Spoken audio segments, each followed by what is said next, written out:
हो गया, अभी देखना है। हाँ,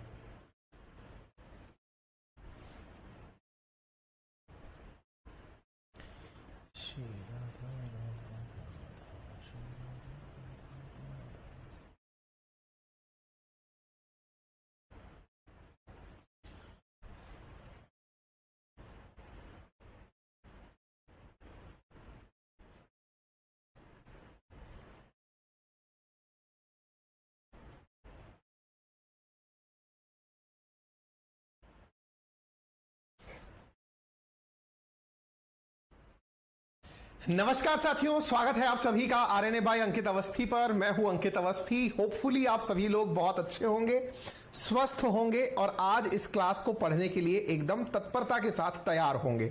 तो चलिए आज के सेशन की शुरुआत करते हैं अपनी सभी साथियों के साथ। आज होली का पावन पर्व है, तो आप सभी साथियों को होलिका दहन की बहुत सारी शुभकामनाएं और ईश्वर आपके जीवन में बहुत सारे रंग भर दे, ये मैं आपके लिए दुआ करता हूं। चलिए इसी दुआ के साथ आज के सेशन को आगे बढ़ाते हैं। आप सबसे गुजारिश है कि आप में से कुछ मित्र मेरे ऐसे हैं जिन्होंने अपने द्वारा जो भी असुविधाएं हुई हैं वो हमारे कॉल सेंटर पर लिखकर भेजी हैं। उनकी पहले सुनवाई कर लेते हैं और फिर हम आज के सेशन में आगे बढ़ते हैं। हमारे पास में जानकारियां जो मिली, पहले मैं कंटेंट बाद में शो करूंगा, पहले आपकी परेशानियां, क्योंकि शुरुआत के 5-7 मिनट हम आपकी परेशानियों की सुनवाई करते हैं। तो हमें आपकी परेशानियां जो मिली उनमें सबसे पहली परेशानी थी कि सर जो आप बातें बोलते हो ना कंटेंट में, बातें अच्छी हैं लेकिन वो अंग्रेजी में होती हैं और ऐसी स्थिति में होता यह है कि हम अंग्रेजी को हिंदी में ट्रांसलेट नहीं कर पाते और ऐसी चीजें हमारे पास कॉल सेंटर से मालूम हुई। तो मेरी गुजारिश है मेरे उन सभी सखा साथी मित्रों से कि यदि आपको हिंदी और अंग्रेजी के टर्मिनोलॉजी में दिक्कत है ना, तो मैं हिंदी और इंग्लिश जब बोलूं आपसे तो आप उस समय खुद से लिख लिया करिए। और इवन मैं अपने कंटेंट में भी आपको बताऊंगा कि हिंदी शब्द इंग्लिश का क्या अर्थ रख रहा है या इंग्लिश शब्द हिंदी का क्या अर्थ रख रहा है। मैं बताते समय फोकस करूंगा इस बात को, ठीक है। फिर भी आपको अगर कंटेंट देखकर हिंदी इंग्लिश सीखनी पड़ रही है तो नई लर्निंग है। जब आप नया कंसेप्ट सीख रहे हैं तो नई टर्मिनोलॉजी भी धीरे धीरे अभ्यास में आ जाएगी। फायदे इसके आप ही को होंगे। जब भविष्य में आप परीक्षा देने जाएंगे तो निश्चित ही आपको इससे बहुत लाभ होगा, ऐसा मैं आपसे उम्मीद करता हूं। और ऐसा मुझे लग रहा है कि आपका सेशन थोड़ा हैंग हो रहा है।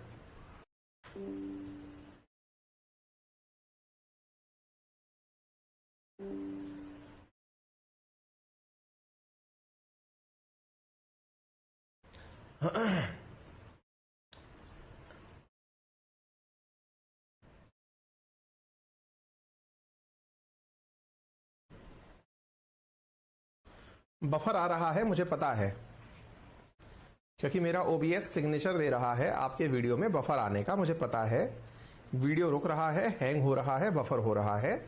इसके पीछे का कारण है कि इंटरनेट में वो जो गति एक्सपेक्टेड है वो नहीं आ रही है। इसलिए आपसे गुजारिश है कि आप थोड़ा सा प्रतीक्षा करें। 9 Mbps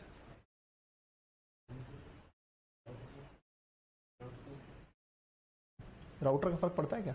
ये तो जियो तो मैं यहीं से चेंज कर लूंगा। टेंडा बंद कर रखा है क्या? टेंडा ऑन करो।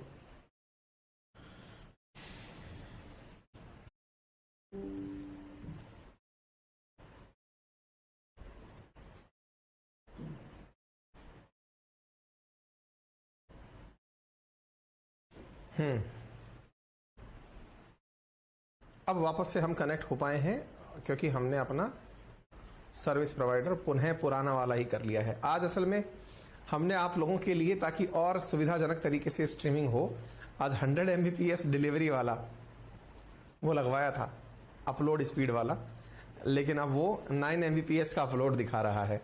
टेस्टिंग जब करा के गया था तब 100 Mbps करा दिया था। कोई बात नहीं, अब ये टेक्निकल चीजें हैं, इसमें तो आप और हम कुछ नहीं कर सकते, है ना। चलिए, तो होपफुली हम फिर से वापस आ गए हैं और इंटरनेट के कारण दुविधा को आप बहुत ज्यादा स्ट्रेस ना लें, ठीक है। ये चीजें हैं जो कि टेक्नोलॉजी के साथ साथ फेस करनी पड़ती हैं और आपको और मुझको दोनों को असुविधा होती है। पर इस पे जितना सहृदय से आप इसका वेलकम करेंगे कि हाँ ठीक है भाई, हो गया, अब सही भी हो गया, ठीक है। उम्मीद है सब सही हो गया है। हाँ ऑल गुड है, फिर से ग्रीन पट्टी आ गई है। तो हिंदी इंग्लिश का जवाब मैंने दे दिया था। अब मैं आगे बढ़ता हूं आज के सेशन में, और आज के सेशन में हम चर्चा कर रहे हैं आज एक बेहतरीन टाइटल की, और टाइटल है लॉन्गिट्यूड और लैटिट्यूड क्या होते हैं। लॉन्गिट्यूड और लैटिट्यूड हम क्यों जानेंगे, क्योंकि इससे आपको बहुत से फायदे होने वाले हैं। बहुत से फायदों में क्या फायदा होगा? सबसे पहला फायदा तो यही होगा कि आपको यह समझ में आएगा कि tropic of cancer, tropic of capricorn किस तरह से डिसाइड की गई हैं। क्या लॉजिक होता है 0 डिग्री मानने का इक्वेटर को, क्या लॉजिक होता है इंटरनेशनल डेट लाइन को 0 डिग्री मानने का, ये तमाम बातें। और आप ये भी जानेंगे कितनी इक्वेटर है, कितनी हमारे पास लैटिट्यूड है, कितनी लॉन्गिट्यूड है। लेकिन ये लैटिट्यूड लॉन्गिट्यूड क्या होते हैं आज के सेशन में, यहीं से हम सबसे पहले शुरुआत करते हैं। चलिए, तो वेलकम है आप सभी का सेशन के अंदर। और चूंकि आज हमारे ऊपर घर की बाध्यताएं ये थी कि हम ये सेशन ना करें, ये ना करें के पीछे लॉजिक था आज त्योहार का दिन है, कल भी त्योहार का दिन है, पर हमें अचानक याद आया कि सैटरडे संडे हमने छुट्टी की थी, और अगर हमने फिर 2 दिन का ब्रेक दे दिया तो आपका रिदम ब्रेक हो जाएगा। हमने कहा त्योहार जिनको मनाना है वो मना लेंगे, हम क्लास पढ़ा लेते हैं। अगर मैं अकेला त्योहार सेलिब्रेट नहीं करूंगा क्या फर्क पड़ जाएगा? अगर मेरे मित्र अगर मेरे साथ पढ़ाई करते हुए प्रभावित हो गए तो दिक्कत हो जाएगी। इसी शुभकामना के साथ हमने कहा पढ़ाने का आज नोबल काज करते हैं। तो साथियों, असल में आज हम आपको 2 बातें सिखाने जा रहे हैं। और जैसा मैंने आपसे कहा कि टर्मिनोलॉजी को लेकर के आप लोगों के मन में एक डाउट था, लैटिट्यूड क्या होता है, लॉन्गिट्यूड क्या होता है, मैं पहले ही बता देता हूं, क्योंकि मेरे जीभ पर इंग्लिश टर्मिनोलॉजी चढ़ी हुई है। हिंदी वाले मित्र अपनी एक कॉपी में पहले ही राइट हैंड कॉर्नर पर लिख लें, या राइट हैंड या लेफ्ट हैंड जो भी आपकी सुविधा हो वहां पर मेंशन कर लें कि लैटिट्यूड जब बोला जाएगा तो इसका मतलब होगा लेटी हुई लाइन, और लेटी हुई लाइन को आप हिंदी में अक्षांश कहेंगे। ठीक है, अक्षांश। ठीक है, अच्छा। और जो खड़ी हुई लाइन है, इन खड़ी हुई लाइन को लॉन्गिट्यूड कहा जाएगा, और लॉन्गिट्यूड जो है इन्हें हिंदी में देशांतर कहा जाएगा। अब मैं बार बार दोनों की हिंदी और इंग्लिश दोहराऊं, इससे बेहतर है कि जिन्हें असुविधा है वो अपनी कॉपी में पहले ही ये लिख लें कि लैटिट्यूड बोले तो अक्षांश, लेटी हुई लाइन, और जब लॉन्गिट्यूड बोले तो खड़ी हुई लाइन, दैट इज देशांतर। क्लियर? आगे बढ़ते हैं। अब यहां पर 2 शब्द और लिखे हैं। एक लिखा हुआ है इक्वेटर, जिसका अर्थ है भूमध्य रेखा, जिसका अर्थ है भूमध्य रेखा। ठीक है, और यहां पर हम ऊपर की तरफ बताएंगे ट्रॉपिक ऑफ कैंसर 23.5 डिग्री पर, आगे चल के बताऊंगा मैं। ट्रॉपिक ऑफ कैंसर जिसे हम कहेंगे कर्क रेखा, ये पहले ही बता देता हूं ताकि जब दिक्कत हो तो आप पहले से ही तैयार रहें। ठीक इसी प्रकार से नीचे की तरफ जो है वो tropic of capricorn, tropic of capricorn, tropic of capricorn जिसे आप कहेंगे मकर रेखा, मकर रेखा 23.5 डिग्री साउथ में। ऊपर नॉर्थ पोल यानी उत्तरी ध्रुव, और नीचे साउथ पोल यानी दक्षिणी ध्रुव। हाँ जी, एक विद्यार्थी कह रहे हैं कि सर इसमें स्पीड का ऑप्शन दीजिए। मेरे प्यारे मित्र, लाइव क्लास में मुझसे तेज वीडियो कैसे चल लेगा? जो चीज गई नहीं उसको और तेज कैसे कर लोगे? रिकॉर्डेड जब फॉर्मेट में आ जाएगा तो ये रिकॉर्डेड यानी कि इस वीडियो को जब हम खत्म कर देंगे उसके बाद ये प्रोसेस होकर के 15 मिनट बाद रिकॉर्डेड फॉर्मेट में पहुंच जाएगा। फिर आप इसे 4x की गति पर देख सकते हैं। तो आप में से जो भी मित्र ऐसे हैं जिन्हें मेरा आराम से पढ़ाना दिक्कत करता है, वो क्यों परेशान होते हैं लाइव देखने में, आप उसे रिकॉर्डेड भी देख सकते हैं। ठीक है, अपने हिसाब से उसे 4x या 2x पर जैसे भी समझना है समझ लें। ठीक है, चलो। तो लाइव में बेटा 2x 4x नहीं हो सकता, जैसे चलेगी वैसे ही चलेगी, क्योंकि लाइव हो या फिर मेरा जो नॉर्मल स्पीड है वो उस व्यक्ति को समझाने का है जिसने कंसेप्ट पहली बार जाने हैं। अच्छा, तो साहब यहां पर हम 2 चीजों की आज चर्चा कर रहे हैं, लॉन्गिट्यूड और लैटिट्यूड। क्यों कर रहे हैं? असल मायने में जब दुनिया को यह पता चला कि धरती का आकार जियोइड शेप में है, यानी कि एक प्रकार से गोलाकार भी है लेकिन वो गोलाकार थोड़ा दबा हुआ, चपटा हुआ गोलार्ध है, तो ऐसी स्थिति में उन्होंने अपनी सहूलियत के हिसाब से दुनिया को पहचान देने के लिए कुछ कट लगाए। अब आप पूछेंगे इसका कोई लॉजिक तो नहीं हुआ, कट लगाने की जगह कुछ और भी तरीके अपनाए जा सकते थे। मैंने कहा चलिए आप बता दीजिए सबसे बेहतर तरीका क्या होता। बोले क्यों, आप ऐसा क्यों कह रहे हैं? चलिए मैं फिर से आपको एक बार ग्लोब दिखाता हूं और फिर वहां से आपको इस जगह तक लेकर आऊंगा। ग्लोब के अनुसार मैं आपसे केवल इतनी सी जानकारी चाहता हूं कि जिन्होंने भी सबसे पहले अर्थ का विभाजन किया होगा उनकी क्या आवश्यकता रही होगी, पहले हम ये पहचान लेते हैं, फिर हम सेशन में आगे बढ़ेंगे। मेरे साथियों, अर्थ को हमने गोले के रूप में जान लिया, अर्थ का गोला समझ में भी आया। मुसीबत केवल इतनी आई कि इस अर्थ के गोले में अगर कोई भी व्यक्ति कहीं भी रह रहा है, वो अपनी एग्जैक्ट पहचान कैसे देगा। अब आप पूछेंगे करना क्या है एग्जैक्ट पहचान के लिए, कह नहीं सकते थे क्या कि हम भारत में रहते हैं, राजस्थान में रहते हैं, अलवर जिले में रहते हैं, घर का पता भी बता दीजिए। बस बताने की क्या आपके पास कोई तरीके नहीं होते क्या? मैंने कहा बहुत सही, आपने तो यार कितना सही जवाब दे दिया। मैंने कहा लेकिन मुसीबत यह है कि जब हम समुद्र में यात्रा कर रहे होते हैं तो समुद्र में कहीं साइन बोर्ड नहीं लगे होते। साइन बोर्ड नहीं लगे होते से क्या मतलब है? क्या समुद्र में यह पता नहीं चलता क्या कि अब आप अरब सागर में हैं, अब आप हिंद महासागर में हैं, अब आप बंगाल की खाड़ी में हैं? मैंने कहा नहीं, उस समय तक नहीं पता चलता था।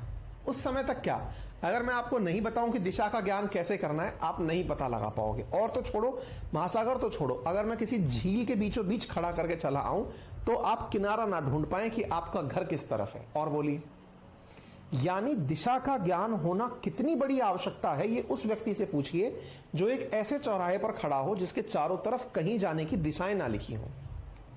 समझ पा रहे हैं आप मेरी बात? इसका मतलब क्लियर हुआ?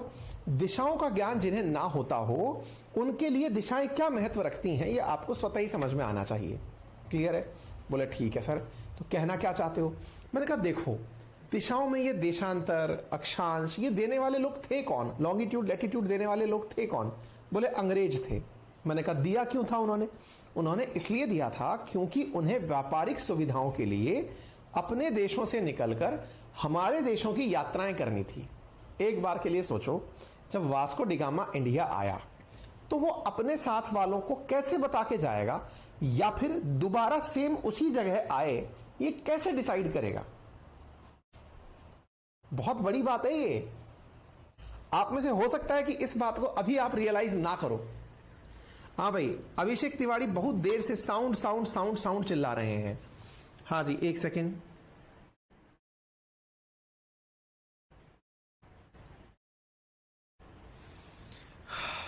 रुकिए जरा, क्योंकि हमारा लैपटॉप में सेशन नहीं चल रहा है।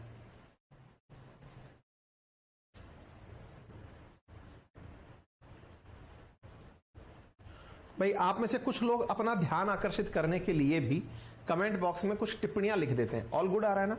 हाँ, तो मैं ऐसे विद्यार्थियों से गुजारिश करूंगा कि इस तरह की हरकत ना करें, है ना?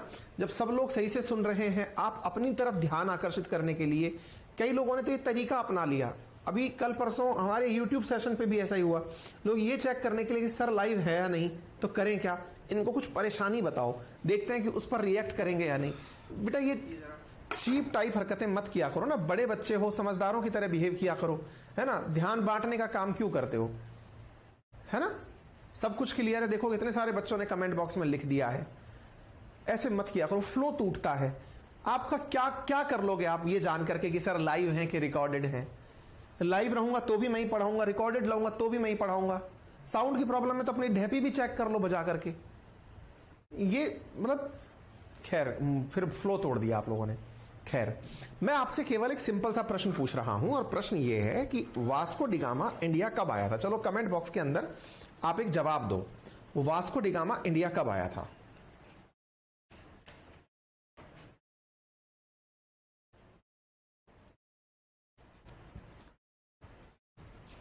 हाँ जी,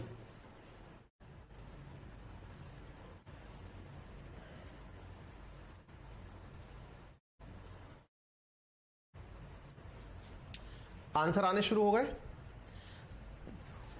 ठीक है, 1497 98 आप कमेंट बॉक्स के अंदर लिख रहे हैं। ठीक है, चलो ये चीज ये हो गई। अब दूसरा सवाल, अगर आप नहीं जानते तो ये जानिए, दुनिया में कंपास की खोज कब हुई थी? बताइए।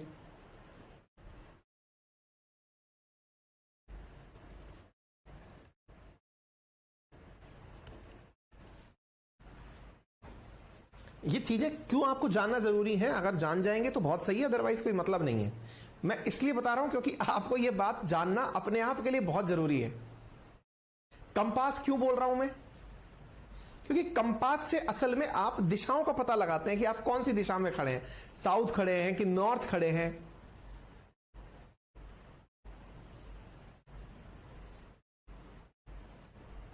हाँ भाई, कोई आइडिया?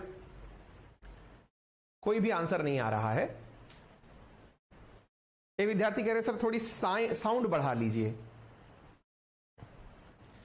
हाँ जी, अब बेटा साउंड बढ़ाने के लिए आप अपनी बढ़ा लीजिए, क्योंकि मैंने कुछ बच्चों से ये कंप्लेंट भी सुनी थी कि सर साउंड में आजकल दिक्कत आ रही है।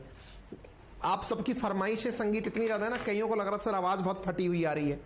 नहीं पता ना, मैं आपको बताता हूं। 11वें और 12वें, 11वां और 12वां जो शताब्दी थी ना, 11वीं 12वीं शताब्दी का मतलब क्या हुआ? 1100 से लेकर के, मतलब सॉरी 1100 से लेकर 1300 के बीच का जो कालखंड था, उन दौरान कंपास की खोज होना शुरू हुई थी। कंपास समझ गए, जिससे दिशा पता लगती है, साउथ किधर है, नॉर्थ किधर है, इसका पता होना शुरू हुआ था। पहली चीज, जब दिशा पता चली तभी तो यात्राएं होना शुरू हुई। दिशाओं से ही तो लोगों को यह समझ में आया कि कहां जाना है। यह विषय समझना आपको इसलिए जरूरी है क्योंकि अंत में जो कंक्लूजन निकलेगा ना, वो बहुत लाइनर सा कंक्लूजन होगा, लेकिन विषय में जागृति लाने के लिए आपको यह बात पता हो तो आप समय को समझ पाएंगे। पहले कंपास की खोज हुई थी, तब जाकर समुद्री यात्राएं शुरू हुई थी। अदरवाइज समुद्र में कोई उतर ही नहीं सकता था। हम भारतवासियों ने कंपास की खोज नहीं की थी, यूरोपियन साइड से ही कंपास की खोज हुई थी, इसीलिए वो उसको लेकर कूद पड़ते थे और उसी से खोज करके कि हां इस दिशा में है, हमें इस दिशा में चलना चाहिए, वो उस दिशा में पहुंच जाते थे। अब आते हैं आखिरी लाइन पर, लॉन्गिट्यूड लैटिट्यूड की जानकारी क्यों दी गई? क्योंकि अंग्रेजों ने जब यह समझ लिया कि अगर दुनिया में कोई सी भी जगह जानी है तो उसकी कोई पहचान चिन्ह लगा के आनी पड़ेगी। आप भी खुद से सोचें, अगर मैं आपसे यह कहूं कि जंगल चले जाओ, विचार करना, आपको पता चलता है अचानक जंगल में कोई सोने की खान मिल गई आपको, लेकिन आप उस खान को उठा के नहीं ला सकते थे, तो अब आपको वापस आकर अपने साथ वालों को वहां लेकर जाना है। आप यकीन मानिए, आप पूरे रास्ते को मार्क करते हुए आएंगे कि मैं यहां से यहां आया, फिर यहां से यहां आया, फिर यहां से यहां गया, मुझे फलाने सिंह की दुकान दिखी, मुझे वो चौराया दिखा, मुझे वो पेड़ दिखा। फिर आप दिमाग में चीजों को बांधते हुए लेकर जाएंगे। आज आप किसी भी व्यक्ति से मिलने जाते हैं पहली बार, आपके दिमाग में यूं नजरें यूं क्यों चल रही होती हैं? क्या देख रहे होते हो आप? रास्ता याद करने की कोशिश कर रहे होते हो कि दोबारा कैसे आऊंगा। आई बात समझ में?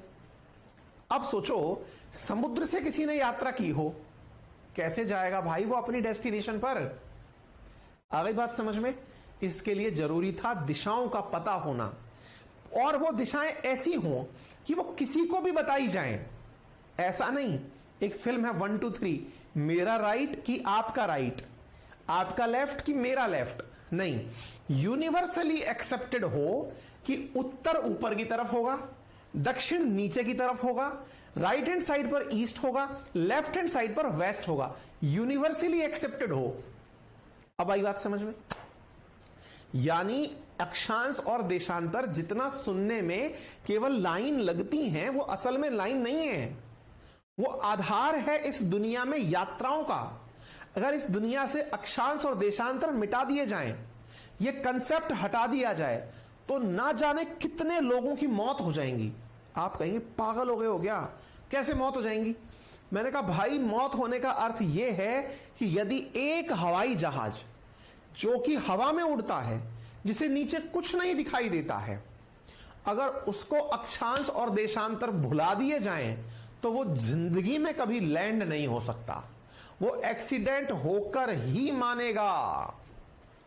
अरे ये हल्की चीज नहीं है अक्षांश देशांतर भाई, आप लोगों के लिए ये मात्र एक आधा घंटे का चैप्टर होगा, लेकिन दुनिया चल रही है इस पर, दुनिया चलती है। अगर इस अक्षांश देशांतर, लैटिट्यूड लॉन्गिट्यूड, और एक तीसरी चीज होती है हवाई जहाज के केस में एल्टीट्यूड, यानी ऊंचाई, आपको वो ऊंचाई नहीं पढ़नी है। यदि ये तीन फिनोमिनन हवाई जहाज वालों से छीन लिए जाएं, तो ये जीवन में लैंड ना कर पाए। उड़ तो जाएंगे कि भाई ये दिख रहा ट्रैक ले, उड़ गए, फिर उतर नहीं पाएंगे क्योंकि इन्हें एक्यूरेट लोकेशन बताई जाती है। अब थोड़ी वैल्यू समझे आप इस बात की? आप कहेंगे क्या बात पागलपंती की कर रहे हो हैं? 180 लाइनें यूं और 360 लाइनें यूं, इससे दुनिया कैसे चल जाएगी? अरे महाराज, जब आप कोऑर्डिनेट्स ढूंढने बैठोगे ना, आप जब फ्लाइट्स के या फिर हवाई जहाज के साथ साथ शिप के, पानी के जहाज के कोऑर्डिनेट्स देखोगे तो आपको पता चलेगा उन्हें कोऑर्डिनेट्स पॉइंट्स तक में दिए जाते हैं। इतना पॉइंट डॉट डॉट डॉट, इतने पॉइंट पर आपको राइट लेना है। ऐसे ही नहीं चलते हैं। समुद्र में जहाज चल रहा है इसका मतलब थोड़ी चलते रहो पहुंच जाएंगे, कोऑर्डिनेट्स से चलते हैं। यही कोऑर्डिनेट है लैटिट्यूड और लॉन्गिट्यूड। थोड़ा सा विषय के प्रति आपकी रुचि जगी कि आप ये सेशन क्यों सुन रहे हैं? अब अगर जग चुकी है तो अब इसको थोड़ी इज्जत भी दे लेते हैं। यानी यूनिवर्सली हमने इन पूरे कोऑर्डिनेट्स को पढ़ने का एक बेहतर तरीका खोजा, जिनमें नाम था लेटी हुई लाइनों का लैटिट्यूड, जिन्हें आप हिंदी में अक्षांश बोलते हैं, और खड़ी हुई लाइनों का लॉन्गिट्यूड, जिन्हें आप अंग्रेजी में, हिंदी में देशांतर बोलते हैं। ठीक है, आइए अब ये कितने होते हैं? देखिए, आज के समय में यह प्रश्न जो है ये उचित नहीं है कि ये कितने होते हैं। क्यों? क्योंकि आजकल तो पॉइंट्स में भी ना जाने कितने होते हैं, लेकिन जो सामान्य कन्वेंशन बना हुआ है, सामान्य कन्वेंशन मतलब केवल विभाजित कर दिया जाए इन सब चीजों को दाएं बाएं करके, तो वो सामान्य कन्वेंशन की बातें हम आपको पढ़ाएंगे। तो हमने आपको क्या बात सिखा दी? लॉन्गिट्यूड क्या, लैटिट्यूड क्या होता है? लेटी हुई लाइनें। लॉन्गिट्यूड मतलब खड़ी हुई लाइनें। ठीक है। अर्थ को दो बराबर भागों में बांटने का, अर्थ को दो बराबर भागों में बांटने का जो तरीका है वो इक्वेटर से डिसाइड होता है। इक्वेटर ये रही आपके सामने, इक्वेटर से डिसाइड होता है। इक्वेटर मैंने आपके सामने यहां पर मेंशन कर दी। इक्वेटर के ऊपर नॉर्थ पोल, नीचे साउथ पोल। ठीक है, हमने ये सारी चीजें आपको इस तर्ज पर फोटो के अंदर दिखा दी। आगे बढ़े, चलिए। अब आपके सामने यहां पर अर्थ चूंकि टिल्टेड है, हमने इससे पूर्व वाले चैप्टर में आपको अर्थ का टेढ़ा होना, 23.5 डिग्री से झुका होना ये बताया है, तो उसी को ध्यान में रखते हुए अब मैंने आपके सामने अर्थ टेढ़ी होते हुए कुछ प्रमुख लैटिट्यूड्स दिखाने की कोशिश की है। यानी कि कुछ प्रमुख लेटी हुई। अनिल वर्मा लिख रहे हैं कि सर रिकॉर्डेड वीडियो के अंदर भी स्पीड का ऑप्शन नहीं आ रहा है। यार मालूम कर लेंगे भाई, क्योंकि एज पर माई नॉलेज, और मेरी टीम अगर मुझे सुन रही हो तो प्लीज ये कंफर्म करके बताए कि ऐसा आ रहा है या नहीं आ रहा है। डेफिनेटली आ रहा है, ठीक है, लेकिन फिर भी आपकी बात को प्रमुखता से मानेंगे और हम आपको बताएंगे। ठीक है, चलिए। तो अब आप यहां देखिए, यहां पर कुछ प्रमुख, अब जैसे अब आप पूछेंगे कुछ प्रमुख का क्यों बताना, देना बेटा एक बार। ये क्या है ना, कुछ लोगों को पढ़ने से ज्यादा नखरे करने आना होता है। ये चैप्टर रहा, इसमें शेप ऑफ अर्थ करके चैप्टर है, इसके जस्ट नीचे प्लेबैक स्पीड का ऑप्शन आ रहा है, ये रहा। और प्लेबैक स्पीड में कितने सारे ऑप्शन हैं, ये देखो 4x स्पीड तक का ऑप्शन यहां दिखाई दे रहा है। कम से कम भगवान अब तो पढ़ा लेने दो, है आपकी फरमाइश से खत्म हो गई हूं। आप में से बहुत सारे लोग पता है परीक्षाओं में क्यों पास नहीं होते, बुरा मत मानना, थोड़े कड़वे शब्द हैं लेकिन सुन लेना। अधिकांश लोग परीक्षा में क्यों कहा जाता है कि सीरियस उम्मीदवार तो 50-60 हजार ही होता है यूपीएससी में, क्यों कहा जाता है? कोई सी भी परीक्षा उठा लो, बड़ी से बड़ी उठा लो, जितना फॉर्म भरा गया है ना उसमें उतना नंबर नहीं होता है बच्चे पढ़ने का।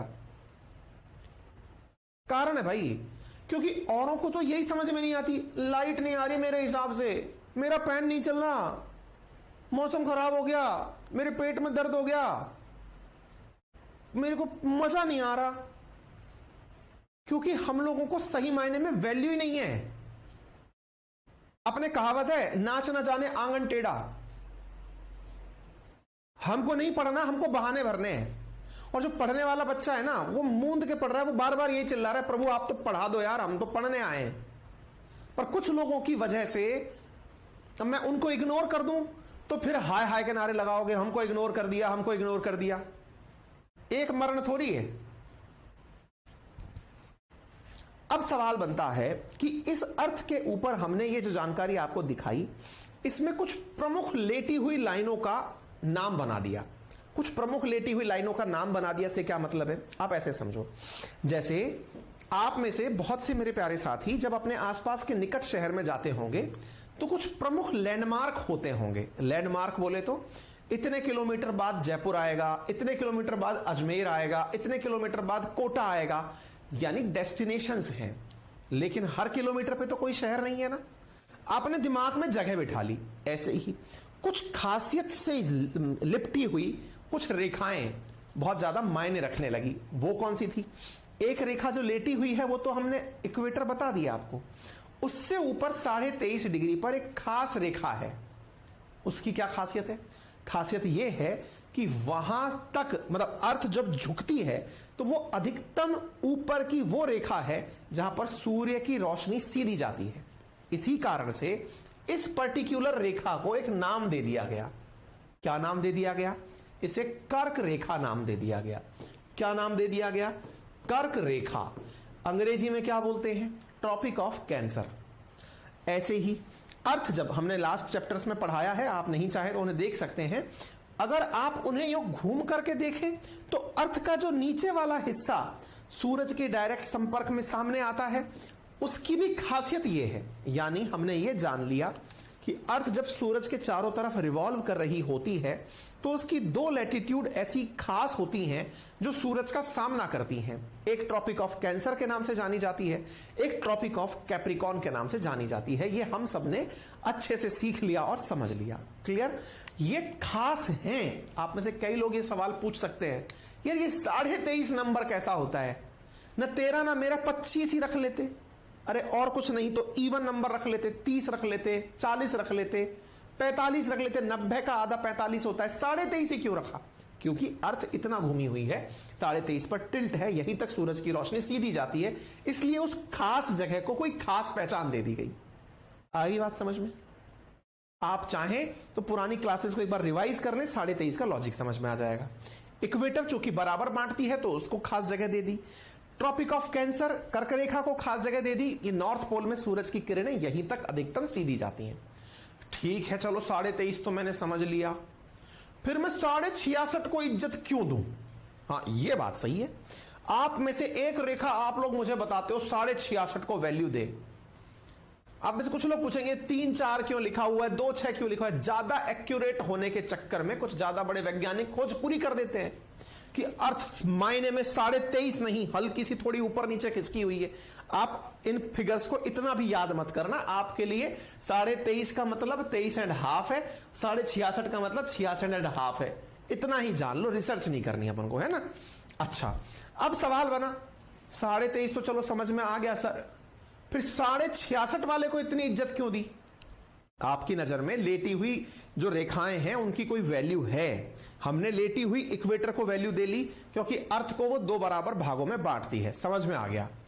हमने ट्रॉपिक ऑफ कैंसर को, ट्रॉपिक ऑफ कैप्रिकॉर्न को वैल्यू दे ली क्योंकि ये समझ में आ गया कि ऊपर क्या है और नीचे क्या है। ये सब क्लियर था सर, लेकिन सर जो क्लियर नहीं है वो ये है 66.5 को वैल्यू क्यों दी? हाँ यार, ये तो बात बताने की है। मैंने कहा भाई 66.5 को वैल्यू इसलिए दी क्योंकि जब 23.5 ऊपर की तरफ से सामने होता है तो नीचे की रोशनी केवल 66.5 तक जाती है। यह भी मैंने लास्ट सेशंस में बताया हुआ है। अर्थात जब सूरज की किरण 23.5 पर डायरेक्ट आ रही होती है तो लेटी हुई किरण 66.5 तक जाती है। इसका हमने आप लोगों को एक चित्र भी दिखा देते हैं। यदि यहां पर डायरेक्ट रोशनी आ रही है तो लेटी हुई रोशनी जहां तक जाएगी उसकी वैल्यू हम रखते हैं। तो जो सूरज की मतलब सूरज की रोशनी 23.5 पर जब जा रही होती है तो वो लेटी हुई रोशनी 66.5 तक जाती है। इस कारण से तो बोले ऊपर और नीचे कैसे डिसाइड किया? मैंने कहा देखो, ऊपर आर्कटिक समुद्र है इसलिए नाम दे दिया आर्कटिक सर्कल। नीचे अंटार्कटिका नाम से कॉन्टिनेंट है इसलिए नाम दे दिया अंटार्कटिका सर्कल। याद रख लोगे? बोले ठीक है। तो बोले कुल मिलाकर याद क्या रखना है ये बताओ हमें। मैंने कहा भाई कुल मिलाकर आपको ये याद रखना है कि जब बात लेटी हुई रेखाओं की जा रही हो, किन की जा रही हो? लैटिट्यूड की। लैटिट्यूड को हम किस नाम से जानते हैं? अक्षांश के नाम से जानते हैं। जब इनकी चर्चाएं की जा रही हो तो हमारे लिए जो प्रमुख रेखा निकलकर आती हैं उनमें एक का नाम तो हो गया इक्वेटर, जो आप लोगों ने भूमध्य रेखा के नाम से जान लिया। भूमध्य रेखा इक्वेटर के नाम से जान लिया आपने, ठीक है ना? अच्छा, इक्वेटर को वैल्यू क्यों दी? क्योंकि ये इक्वली डिस्ट्रीब्यूट करती है अर्थ को 2 बराबर भागों में।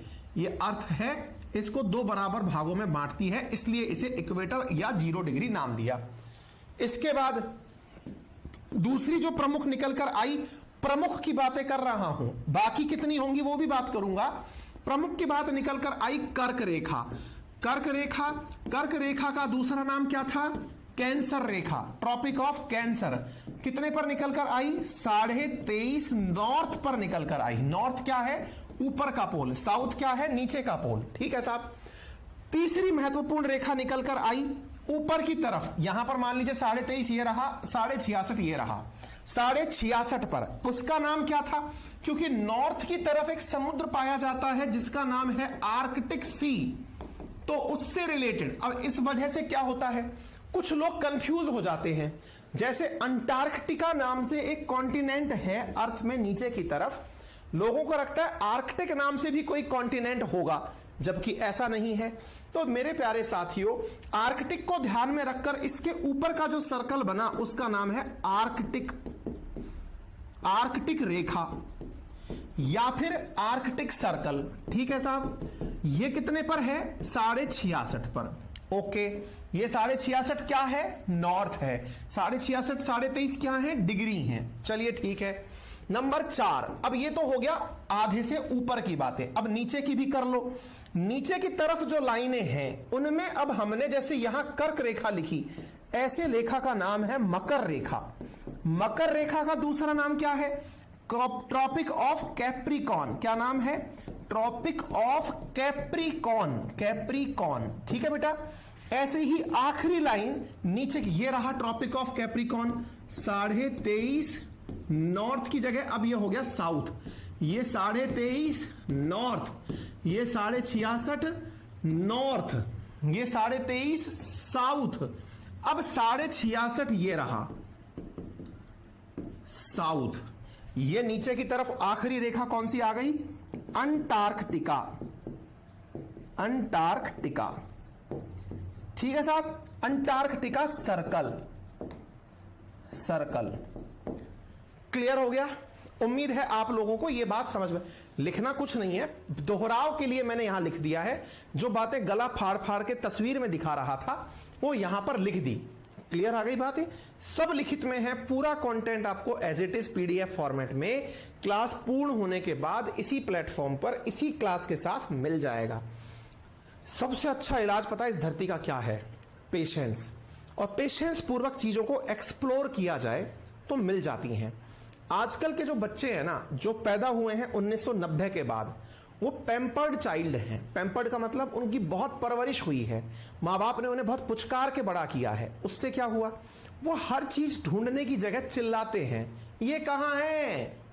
इतना सा घर, मुश्किल से किसी का घर होगा, भाई कितना भी बड़े आप धन्ना सेठ क्यों ना हो, घर तो छोटे ही होते हैं। मान लो आपका घर खूब 4000 वर्ग गज में बना हुआ है, फिर भी वो कोई पृथ्वी जितना बड़ा तो नहीं है ना।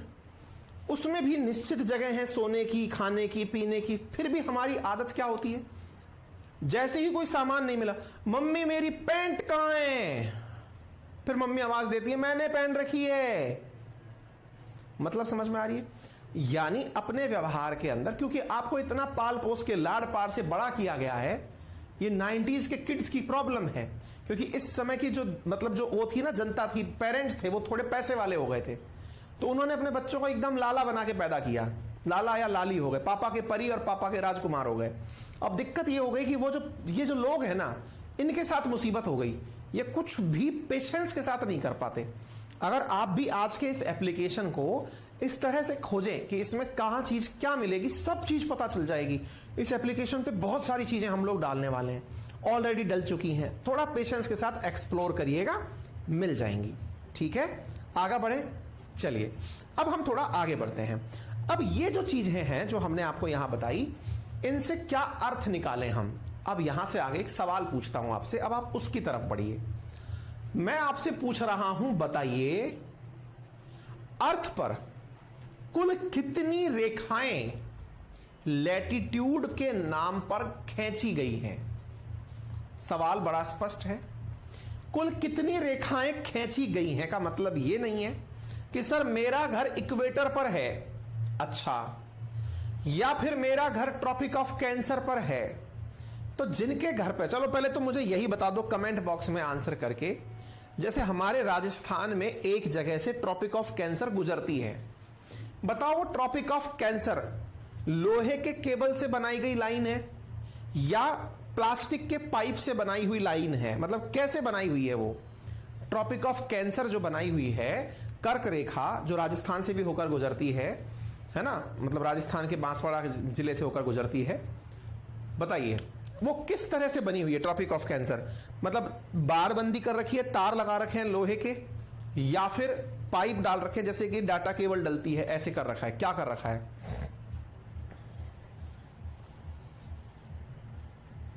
नंबर्स तो बता दिया आपने।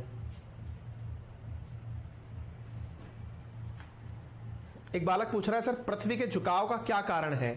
वो भगवान के हाथ से छूट गई थी, एक बार भगवान खेल रहे थे गोल गोल करके, वो हल्की सी छूट गई, जब गिरने लगी ना तो लपक ली उनने, अरे पकड़ इसको।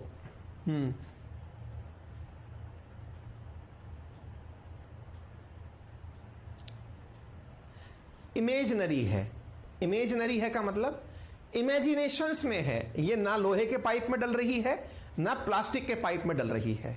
यानी पृथ्वी पर अगर कहीं इक्वेटर मैंने खींची है तो इसका मतलब मेरी इमेजिनेशन में है, ये अर्थ को हमने अपने दिमाग में बांटा हुआ है, काल्पनिक रेखा है, ठीक है। फिर भी कुछ भाइयों ने स्टील की लाइन बता दी है, चलिए खैर कोई बात नहीं। आगे दूसरा सवाल मैंने पूछा, इक्वेटर पर ये जो लैटिट्यूड है ये कितने खींचे गए हैं, कितने बनाए गए हैं? आप में से कुछ साथियों के आंसर आने भी शुरू हो चुके हैं, कईयों ने अनंत जवाब दिया है, जो कि एकदम प्रायोगिक रूप से सही जवाब है अनंत, लेकिन वास्तविकता में फैक्चुअली कुछ और है। वो फैक्चुअली क्या है उसकी आज हम चर्चा कर रहे हैं। देखो साथियों, वैज्ञानिकों ने जिन्होंने इसका डिस्ट्रीब्यूशन कभी किया था, जिन्होंने बैठकर ये चर्चा की थी, उन्होंने 0 डिग्री तो बीच में रखा और इस जगह बिंदु को 90 डिग्री नॉर्थ नाम दिया। क्या नाम दिया? 90 डिग्री नॉर्थ। ऐसे ही इसके जस्ट अपोजिट साइड में 90 डिग्री साउथ नाम दिया, 90 नॉर्थ 90 साउथ, इस तरह से नामकरण कर दिया। 90 नॉर्थ 90 साउथ असल में था क्या? असल मायने में लैटिट्यूड के नाम थे। कैसे? देखो, एक लाइन ये खींच दी, दूसरी लाइन ये खींच दी, तीसरी लाइन ये खींच दी, ऐसे करके लाइन खींचते खींचते खींचते खींचते ले गए। कहां से कहां तक ले गए?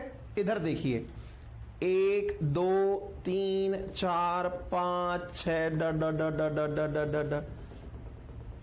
89। ये जो लाइन खींची गई 89 पर, चूंकि अर्थ जैसी दिख रही है ऐसी तो है नहीं, गोल है ना भाई, गोल है, तो इसका मतलब क्या हुआ? इसका मतलब यह हुआ कि ये जो लाइन है ये अर्थ पर ये सर्कल बना के खींची गई है। 1 circle, 2 circle, 3 circle, 4 circle, 5 circle, ऐसे करके 0 डिग्री से 90 के बीच में सर्कल खींचे गए। कितने सर्कल खींचे गए, सवाल ये है, कितने सर्कल खींचे गए? कुछ लोग लिख रहे हैं 360, कुछ लोग लिख रहे हैं 179, कुछ लोग लिख रहे हैं 181, सबके अपने अपने नंबर्स हैं। चलिए अभी कैलकुलेट कर लेते हैं। 0 डिग्री पर एक था, 89 नंबर तक लाइन खींची गई थी, यहां तक, यह 89 नंबर की लाइन थी, ठीक है। आप में से कुछ लोग कहेंगे 23.5 वाली को नहीं गिनोगे क्या? अगेन वो इमेजिनेशन है, हम एक प्रायोगिक चर्चा कर रहे हैं बिल्कुल राउंड फिगर में, ठीक है, जो किताबों में लिखी हुई है, बहुत से बच्चे जिसके कारण परेशान होते हैं उसकी चर्चा कर रहे हैं, ठीक है। अगर हम पूछें कितनी लाइनें खींची गई अक्षांश की या कितने चक्र बनाए गए अक्षांश के, तो एक तरफ यहां तक हुए 89, ऐसे ही यहां से लेके यहां तक हुए 89। 89 और 89 कितना हो गया? 9 दूनी 18, 8 दूनी 16 और 1 17, 178 लाइनें खींची नॉर्थ में और साउथ में। मध्य में 0 डिग्री वाली जो लाइन है उसको कर दो +1। क्यों? क्योंकि इसे आपने 0 से ऊपर खींचना और नीचे खींचना शुरू किया था, इस वजह से आपकी कुल लाइन बनकर आई 179। जबकि एंगल कहां तक पहुंचा था? 90 नॉर्थ 90 साउथ, यानी 180 तक पहुंचा था। क्या आप मेरी बात समझ पा रहे हैं? 180 तक पहुंचा था। टेक्निकली 180 से ज्यादा जीरो को मिलाकर 181 होनी चाहिए थी। सवाल क्या होना चाहिए था कि जो लेटी हुई रेखाएं हैं जिन्हें लैटिट्यूड कहा जाता है, उनकी संख्या 181 होनी चाहिए। 179 क्यों है? रीजन है क्योंकि 90 डिग्री नॉर्थ कोई सर्कल नहीं अपितु एक पॉइंट है। 90 डिग्री नॉर्थ जो मतलब जो एक्सिस का सॉरी लैटिट्यूड का जो पॉइंट वो है, वो सर्कल नहीं एक पॉइंट है, जबकि ये सभी की सभी सर्कल हैं। कैसे पता चला? ऐसे पता चला, देखो इक्वेटर पर सर्कल सबसे बड़ी, उससे छोटी सर्कल, उससे फिर छोटी सर्कल, उससे और छोटी सर्कल, उससे और छोटी सर्कल, उससे और छोटी सर्कल, ऐसे होते होते होते होते होते होते होते एक बिंदी आ गई। आ गई बात समझ में? क्लियर हो गया? पॉइंट समझ में आया? ये जो जगह है ये एक पॉइंट है। ऐसे ही इधर से देख पाओ तो ये वाली जगह भी एक पॉइंट है। तो 90 नॉर्थ और 90 साउथ जो लैटिट्यूड है वो असल में सर्कल्स ना होकर बिंदु हैं, जिस कारण से उन दोनों को सर्कल में काउंट नहीं किया गया। वो दोनों हो गए माइनस। क्लियर हो गया? चूंकि जब वो दोनों माइनस हो गए तो अपनी तरफ एक तरफ 89 ऊपर बच गया, 89 एक तरफ नीचे बच गया। क्लियर? यहां तक समझ में आ गया? अब बचा बीच का हिस्सा। ये जो बीच का हिस्सा है इसे आपने जीरो नाम दिया हुआ है। 89, 89 और जीरो को भी आपने काउंट कर लिया, 179 समझा दिया। अगर अभी भी समझ नहीं आए 1% लोड मत लेना, अपने दिमाग की बत्ती को यूं दबा के दबा देना और याद कर लेना। एक्सप्लेनेशन का काम मैंने दे दिया, नहीं आया कंपलसरी नहीं है हर चीज समझी जाए। ठीक है, आगे बढ़ते हैं साहब। फिर एक सवाल पूछा जाता है, सर एक बात बताइए, ये तो सही है लेकिन ये जो लाइनें खींची गई हैं, क्या इन लाइनों के बीच की दूरी एक समान होती है क्या? मैंने कहा हाँ, ये बहुत सही सवाल पूछा आपने। इन लाइनों के बीच की जो दूरी है ना, ये एक समान होती है। हाँ जी। अब एक विद्यार्थी कह रहे हैं जिनका नाम है अभी यादव, और वो कह रहे हैं कि सर डीजे बंद करा दीजिए। मैंने क्या कहा आपसे? अगेन विचार करिए कि इस पूरे सेशन में कितनी इंपॉर्टेंट बातें बताई गई। थोड़ी देर पहले मैंने आपसे कहा था कुछ बच्चे ऐसे होंगे जिन्हें लाइट दिक्कत करेगी, जिन्हें पंखा दिक्कत करेगा, जिन्हें पेन सही चल नहीं रहा है वो दिक्कत करेगा। ये ऐसे ही बच्चे होते हैं। सर बाहर से आवाज आ रही है, बंद करा दीजिए, क्योंकि इनका फोकस डिस्टर्ब हो रहा है। मैं मानता हूं आपका फोकस डिस्टर्ब हो रहा होगा, पर जो मेरे हाथ में नहीं है मैं वो क्या कर सकता हूं? मेरे हाथ में पता है क्या है? डीजे बंद कराना नहीं है, क्योंकि उस पर ऑलरेडी 100-200 लोग डांस कर रहे हैं। किसी के घर में शादी है, वो बगल की बगल में से निकल रहा है।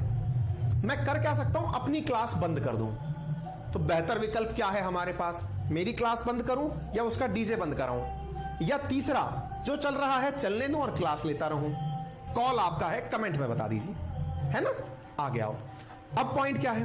बोले सर एक बात बताओ, इन दोनों में जो आपने लाइन खींची, इन लाइनों के बीच की दूरी एक जैसी है या अलग अलग है? मैंने कहा एक जैसी है। याद रखिएगा, इन सब के बीच की औसत दूरी 111 किलोमीटर है। कितनी है? 111 किलोमीटर। जी हां साथियों, ये जितनी भी लैटिट्यूड्स बनी हुई हैं, ये 111 किलोमीटर के इक्वल डिस्टेंस के ऊपर लेटी हुई हैं। क्लियर हो गया? समझ में आ गया? चलिए आगे बढ़ते हैं साथियों। अब यहां पर थोड़ा आगे चलते हैं। अब अगली चीज पर अगर हम चले तो ये तो लैटिट्यूड तो क्लियर हो गया होगा पूरी तरह से मेरे हिसाब से। अब थोड़ा सा लैंगिट्यूड पर चल लेते हैं। ये मैंने आपको जानकारी दे दी है, ये मैंने समझाने के लिए आपको 90-90 दिखा दिया है, ये 0 दिखा दिया है। ये डिसाइड कैसे किया जाता है? तो केंद्र से दूरी नाप कर किया जाता है। ये यहां से एंगुलर डिस्टेंस है असल में, ये लैटिट्यूड और कुछ भी नहीं है। ठीक है ना? चलो अब बढ़ते हैं हम मैंने जो बातें बोली हैं वो सब लिखित में दी हैं। 111 किलोमीटर, ये सब जानकारी मैंने आपको लिखित में दी है, परेशान मत होना। जो समझा रहा हूं वो सब लिखित में दिया है बेटा। ध्रुव की ओर जाने पर लंबाई कम होती जाती है, 179 होती है, 181 नहीं होती है। सब बातें मैंने नोट्स में आपको एज इट इज लिख के दी है, ठीक है। यहां पर नॉर्थ पोल, यहां पर साउथ पोल, ये पूरी तरह से आपके सामने मैंने अच्छे से जो बातें बोली हैं वो सब समझा दी हैं, ठीक है। क्लियर हो गया? कंसेप्चुअली मैंने एक एक बात समझाने की आपको प्रयास किया है। ये बातें जो मैंने लिखी थी आपको, ये तक मैंने आप लोगों को प्रॉपर तरीके से लिख करके समझाई है, ठीक है बेटा। डन आ गया? समझ में आ गया आप सभी साथियों को? देखो अब आवाज भी चली गई। परेशानियां आती हैं लाइफ में, ऐसे पैनिक मत किया करो। जीवन में आप कितने सफल होंगे, कितने असफल होंगे, ये आप पर निर्भर करता है कि आपने चुनौतियों को कैसे लिया। हमारी तरह अगर आप चुनौतियां लेना सीख जाओगे ना, आधी सफलता तो आपकी वैसे ही डन हो जाएगी। आप लोगों को मैं मल्टीपल टाइम मुस्कुराते हुए क्लास पढ़ाया हूं, जबकि क्लास में कई बार बहुत गंभीर सिचुएशंस, मृत्युशैया तक पर लोग लेटे रहे हैं, तब भी मैंने क्लासेस ली हैं और मुस्कुराते हुए लिए हैं। बेटा चुनौतियां हैं, it's a part of life. बहुत से लोग, बहुत सारी, मेरे जैसे नहीं, ना जाने कितने महान लोग हुए हैं जिन्होंने अपने फोकस को नहीं डिस्टर्ब होने दिया। आप कितना जबरदस्त फोकस रखते हैं चीजों पर, यह आप पर निर्भर करता है बेटा। ऐसे डिस्टर्ब मत हुआ करो। मैं केवल नॉलेज नहीं दे रहा आपको, एक व्यवहारिक ज्ञान भी दे रहा हूं। चीजों में इतना डिस्टर्ब नहीं होते हैं, होने दो। जब सब चल रहा है चलने दो, आनंद है, ये भी लो आनंद बढ़िया से, ठीक है। चलो ये 23.5 66 लैटिट्यूड क्या है, ये मैंने पूरा आपको सिखा दिया। अब मैं आता हूं लॉन्गिट्यूड के ऊपर, ठीक है। चलिए अब लॉन्गिट्यूड पर करते हैं। हां जी, लॉन्गिट्यूड क्या है? ये जो लाइन है सीधी खींची गई। अब ये कैसे पता चले कि सीधी क्या खींची गई? मैंने कहा देखो, आपको पता है अर्थ का कोई केंद्र बिंदु है? बोले हां पता है। मैंने कहा अर्थ के केंद्र बिंदु से दो तरह की लाइनें खींची गई थी, एक यूं सर्कल में और एक यूं करके। बोले हां। तो मैंने कहा सर्कल से जो लेटी हुई लाइनों के पीछे लाइन खींची गई थी वो तो लैटिट्यूड बन गई। बोले हां। और मैंने यहां से जो इस प्रकार से डिग्री बना बना करके चीजें खींची गई वो लॉन्गिट्यूड की तरफ गई। बोले ये समझ में नहीं आया। मैंने कहा लोड ही मत लो, आप केवल अर्थ को एक सर्कल समझ लो। बोले समझ रखा है, इसमें समझना है क्या, लॉजिक कहना क्या चाहते हो? मैंने कहा केवल ऐसे समझो, अर्थ के ऊपर से अपन अर्थ को देख रहे हैं। कहां से देख रहे हैं? ऊपर से, नदर्न हेमिस्फीयर से। बोले ठीक है। जब अर्थ को देख रहे हैं तो ये एक पूरा राउंड सर्कल आपको दिखाई देगा। बोले हां दिखाई दे गया। मैंने कहा एक राउंड सर्कल में कुल कितनी डिग्रियां होती हैं? बोले कितनी डिग्रियां होती हैं? पूरे 360 होती हैं। मैंने कहा चलो। तो मैंने कहा 360 होती है ना, तो एक काम करते हैं, इन 360 को 4 भागों में बांट लेते हैं। बांट लो भाई।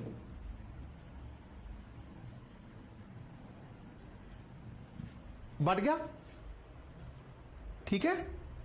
अगर मैंने इनको 4 भागों में बांट दिया तो प्रत्येक 1/4 हिस्सा, 1 2 3 और 4, मैंने कहा ये 90-90 डिग्री का हो गया। Very much logical. बोले हाँ। मैंने कहा डिग्री डिसाइड कैसे करते हो? यही तो सवाल पूछ रहा हूं, डिग्री डिसाइड कैसे करते हो? बोले कैसे करते क्या है? परिधि पर केंद्र से रेखा खींचते हैं और डिसाइड कर लेते हैं। मैं कहा बस यही तो पूछा था मैंने आपसे, परिधि से केंद्र पर रेखा खींचते हो और डिसाइड कर लेते हो। लो परिधि से मैंने एक केंद्र पर रेखा खींची 10 डिग्री पर, 10 डिग्री लॉन्गिट्यूड हो गया। 20 डिग्री पर 20 डिग्री लॉन्गिट्यूड हो गया। 30 डिग्री पर 30 डिग्री, 40 पर 40, 50 पर 50, लो खींच दी। 0 से खींचते खींचते 180 तक ले गया। अब 180 के बाद में वापस, ये तो मतलब आपने सिंपल ट्रिग्नोमेट्री के अंदर जो चीजें पढ़ी हैं, आधा 180 के बाद में फिर लौट कर आएंगी चीजें। इधर की तरफ अगर आपने नॉर्थ बोल दिया तो इधर साउथ बोलोगे, अगर इधर की तरफ ईस्ट बोल दिया तो इधर वेस्ट बोलोगे, इधर अगर प्लस बोल दिया तो इधर माइनस बोलोगे। अरे यही तो करते हैं, ऐसे डिसाइड करते हो। तो मैंने कहा लो 0 से 180, 180 से 0। बोले हाँ हो गया। मैंने कहा चलो अगर ये चीज हो गई तो फिर अच्छे से समझते हैं। मैंने कहा एक बात और बताओ फिर। बोले पूछो। मैंने कहा केंद्र से परिधि पर आपने, परिधि बोले तो पेरीफेरी पर आपने दूरियां बना करके लॉन्गिट्यूड डिसाइड कर दिया। बोले कर दिया। मैंने कहा वो लॉन्गिट्यूड ये तो ऊपर से देख रहे थे आप? बोले हाँ। तो मैंने कहा ऊपर से देख रहे थे तो आपको ऐसा नहीं लगता कि यहां पर ये केंद्र पर सबकी सब एक साथ ऊपर की तरफ आकर सकेंद्रित हो रही हैं? बोले कंफ्यूज हो गए सर हम थोड़ा सा। मैंने कहा चिंता मत करो, मैं तो कह रहा था पहले कि आप ऐसे देखो, आपने देख लिया सबने आगे से। मैंने कहा अब मैंने जितनी भी लॉन्गिट्यूड डाली थी वो सब एक जगह सेंट्रल हो रही हैं, यूं आकर के यहां पर आकर के फोकस हो गई। बोले हाँ हो गई। मैंने कहा पहला सवाल तो मुझे ये बताओ कि यहां से आगे जितनी भी जब लॉन्गिट्यूड गई है नीचे परिधि की तरफ, क्योंकि परिधि मोटी है, चौड़ी है, गोलाई में पड़ेगी, तो इनके बीच की डिस्टेंस बढ़ेगी या एक जैसी रहेगी? देखो ये सिमटती हुई ऊपर आ रही है, ये चौड़ती हुई आगे जा रही है। पर स्वाभाविक सी बात है सर, इसमें पूछने की क्या बात है? मैं तो वैसे पूछ रहा हूं, अगर मैं यहां से लाइनें फेंकूं तो ऑब्वियस सी बात है ना, जगह ज्यादा होगी तो चौड़ जाएंगी। बोले हाँ।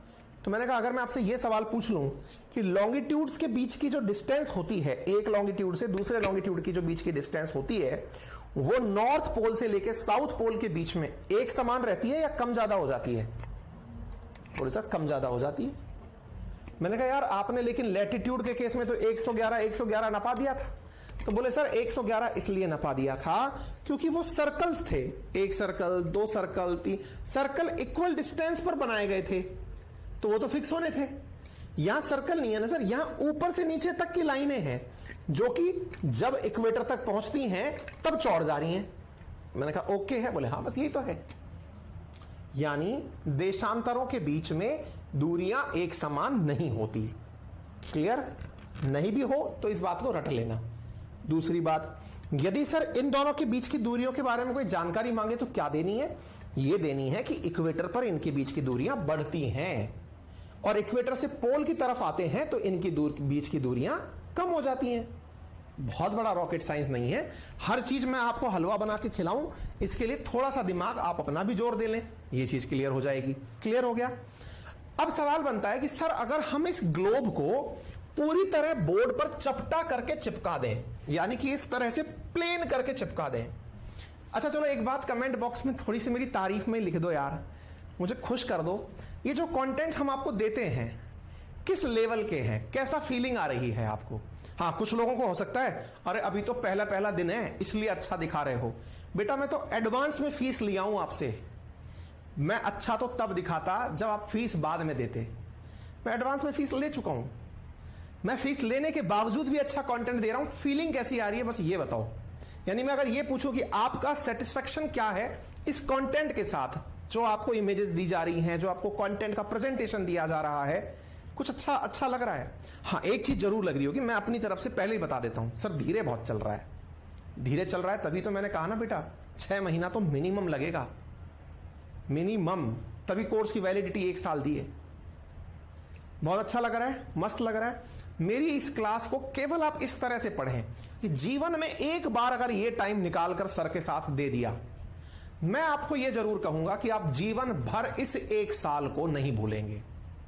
मतलब आप ये मानकर चलिए कि मुझे फीस लेनी थी। बहुत सारे प्लेटफॉर्म्स, मैं नाम नहीं लूंगा, जिनमें केवल उद्देश्य इतना होता था कि आप सब्सक्रिप्शन ले लीजिए, उसके बाद आप कौन और मैं कौन कोई मायने नहीं रखता। आप अपने घर, आपको पढ़ना है पढ़िए, अब आप दोबारा तो सब्सक्रिप्शन लोगे नहीं, तो मुझे आपसे क्या लेना देना। लेकिन मैंने इसी थ्योरी को अपने लिए एक आदर्श वाक्य बनाया, और वो ये था कि असली रिश्ता तो जिसने पेमेंट कर दिया उसके बाद वो मेरा और करीबी हो गया, क्योंकि उसने मेरे ऊपर एक और लेवल का ट्रस्ट डाल दिया कि सर आपके साथ मैंने विश्वास के साथ संबंध बनाया है। मैंने कहा ट्रस्ट नहीं तोड़ूंगा। और यही कारण है साथियों कि आपको जो कंटेंट यहां दे रहा हूं वो YouTube पर कभी नहीं मिलेगा, और जो YouTube पर दे रहा हूं, जिसको फ्री में दे रहा हूं, उसके पैसे क्यों लूंगा? दुनिया में आधे टीचर तो परेशान ही इस वजह से हैं। YouTube पर भी वो वही दे रहे हैं और पेड में भी वही दे रहे हैं। मेरे केस में ऐसा बिल्कुल ना तो आज तक हुआ है। मेरी एक सिंगल क्लास YouTube पर अपनी मर्जी से डाली हुई नहीं है। कुछ लोगों ने लीक करके इधर उधर अपलोड कर दी, वो उनकी गलतियां हैं, मैंने नहीं डाली है। और उसके पीछे का उद्देश्य केवल इतना है कि नहीं, कुछ कमिटमेंट है वो आपसे हैं और कुछ मेरे अपने आप से हैं, कि जिसने मेरे ऊपर ट्रस्ट किया है ना, वो जब कल को मिले। साथियों आप में से बहुत से लोगों के मन में एक भाव आता होगा कि यार इन लोगों के पास में ना इतने बच्चे जुड़ते हैं, इनको असली चीज कौन सी चीज है जो किक देती है, क्या चीज इनको बहुत ज्यादा पॉजिटिविटी देती है। तो मैं सच बताऊं, जब आप लोग मुझे इस स्टूडियो से बाहर मिलते हैं, कभी कोई रेलवे स्टेशन पर, कभी कोई बस स्टैंड पर, कभी कोई राह चलते, कभी कोई परिक्रमा मार्ग पर, कोई कहीं भी मिलता है, और वो जो प्यार से अपनत्व से आकर गले मिलता है, पैर छूता है, और ऐसे मिलता है जैसे कोई बिछड़े हुए दो साथी मिल गए होना, आप यकीन मानिए इस दुनिया में सबसे महंगी गिफ्ट है वो।